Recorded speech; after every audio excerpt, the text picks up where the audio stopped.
termine la semaine sur une note négative dans le sillage de la déroute à Wall Street, séance qui aura été marquée par la publication de bons chiffres américains de l'emploi qui ne sont pas de nature à modifier l'orientation offensive de la Réserve fédérale américaine en matière de hausse de taux d'intérêt.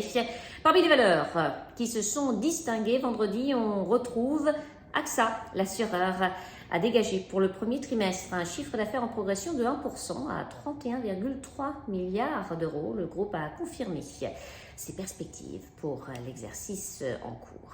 JC Deco, numéro 1 mondial de la communication extérieure, a de son côté chuté après avoir anticipé un ralentissement de son activité pour le second trimestre, notamment en raison des restrictions liées au Covid en Chine. Le groupe anticipe pour le deuxième trimestre une croissance organique de son chiffre d'affaires en Chine de 15% contre une progression de 46% pour le premier trimestre. EuroAPI, la filiale de Sanofi spécialisée dans les principes actifs pharmaceutiques, était bien orientée pour son premier jour de cotation.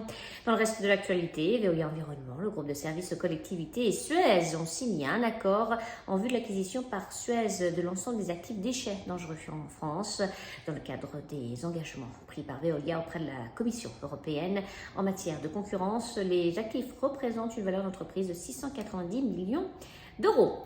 Et puis Vinci, le groupe de construction, va réaliser le réservoir d'eau de Springbank, situé à 15 km à l'ouest de Calgary, pour le compte de la province canadienne de l'Alberta.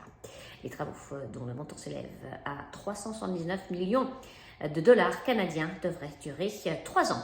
Enfin score, le réassureur a gagné du terrain suite à la publication de primes brutes trimestrielles meilleures qu'attendues à New York. Sabrina Cagliese pour Trading Central, je vous souhaite une très belle fin de journée à tous, à demain.